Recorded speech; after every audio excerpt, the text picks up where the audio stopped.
Good evening, everyone. Welcome to the channel. Today I am going to talk about Fosun Pharma interim report. Do note that this is not a financial advice or a buy or sell call. All content are AI generated and is not associated with anyone.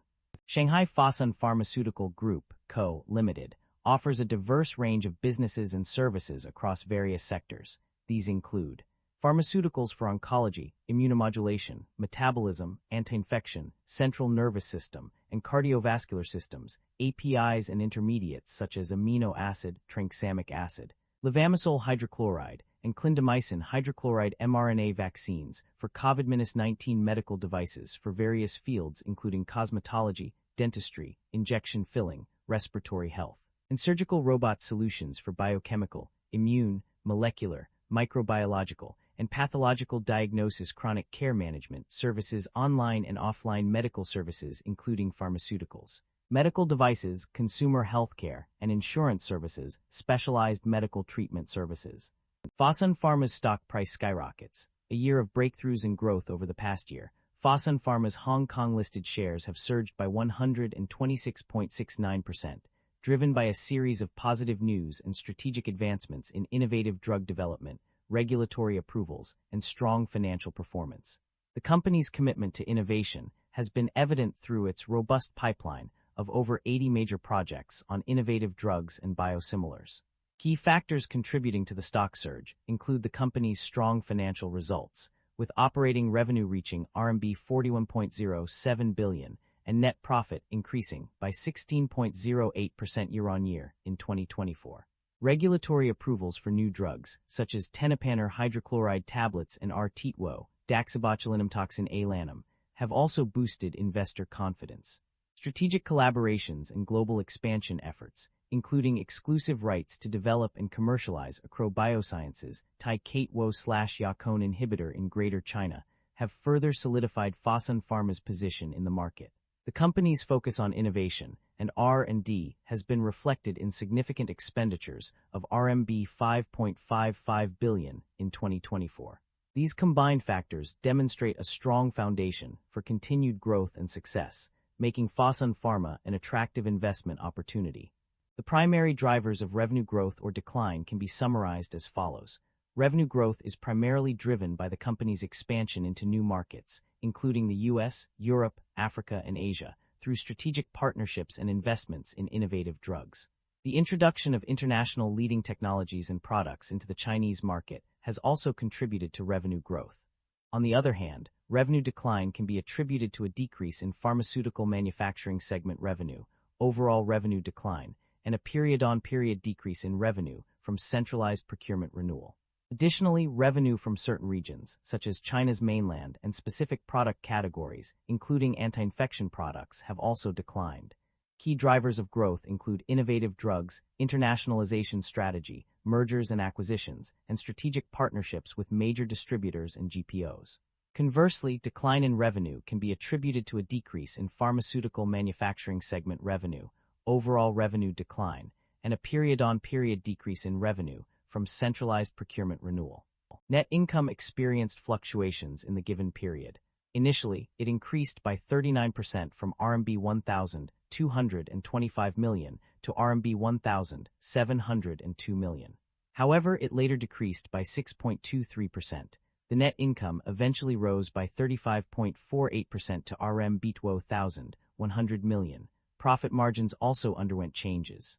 The gross margin declined by 0.79%, while the operating profit margin dropped by 1.63%. Conversely, the net profit margin increased by 3.21%.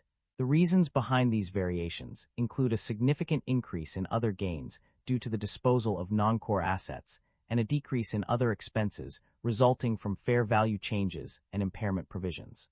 Additionally, improvements in lean management, quality enhancement, cost control, innovative R&D, and supply chain management contributed to the fluctuations in net income and profit margins. The company is indeed generating positive operating cash flow.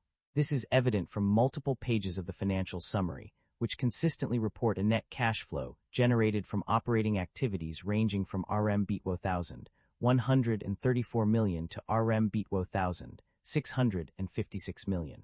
The increase in operating cash flow by 11.9% further indicates a healthy financial position for the company. The company's financial health has undergone significant changes in recent years. A review of the debt level reveals a substantial increase, with total debts rising from RMB 33,064 million to RMB 33,627 million, and interest-bearing debts increasing from RMB 13,331 million to RMB 15,348 million. This indicates that the company's financial obligations have grown. However, despite the rise in debt levels, interest expenses have actually decreased slightly. In 2024, total interest expenses were RMB 709,545, but by 2025 this had dropped to RMB 652,779, an 8% decrease. Additionally, total interest expense decreased from RMB 4,317,000 to RMB 3,709,000. Overall, while the company's debt level has increased significantly, its interest expenses have remained relatively stable, even decreasing slightly in some cases. The company's financial performance was mixed across various regions and segments. Regions such as the Chinese mainland, EU, UK, India, Southeast Asia, and Middle East and North Africa performed well. In contrast, no specific region is mentioned to have performed poorly. In terms of segments, innovative drugs, anti-tumor and immune modulation, anti-infection, medical devices, healthcare distribution and diagnosis service, and other business operations were the top performers. On the other hand, metabolism and alimentary system, cardiovascular system, central nervous system, pharmaceutical manufacturing, and retail operations struggled to meet expectations. Management is outlining a comprehensive strategy to drive the company's growth. Key initiatives include implementing the 4-in approach, focusing on core therapeutic areas, enhancing R&D efficiency, promoting lean operations, expanding into new markets, and consolidating technology platforms. These efforts aim to optimize financial structure, capture global innovation opportunities, and position the company for long-term success. The company's financial summary reveals that it has engaged in both dividend payments and share buybacks. Specifically, the company has paid dividends on multiple occasions, as noted on pages 61, 74, and 87 of its financial reports. Additionally, the company has also bought back shares, with evidence of this activity found on pages 58, 61, and 77. That concludes the financial summary for Fosun Pharma. Feel free to comment below, and I will be happy to answer them when possible.